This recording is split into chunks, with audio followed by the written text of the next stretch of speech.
Kakayanin ba ng mga employers itong karagdagang 100 pesos na ito? Aray, una muna, tama ka, karagdagan yan, doon sa mga nailabas ng order ng ating Regional Wages and Productivity Boards. And incidentally, lahat po ng ating Regional Wages and Productivity Boards in the 16 regions ay nagpalabas na po ng kanilang mga wage orders adjusting the existing minimum wage. Ito po, minimum lamang. At hindi naman po ito sumasaklaw o ika nga'y nagbabawal kung meron pong mga karagdagan na dapat ay may pagkaloob sa mga manggagawa.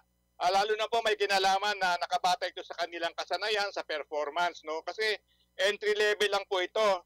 Doon po sa inyong katanungan, maganda rin po yung inyong pasabi na huwag tayong masamain kung tayo po ay nagbibigay ng atin pong mga ikangaya pananaw o kuro-kuro kasi lagi po tayong nagkakaroon ng ikangaya misunderstanding na parang hinaharang natin.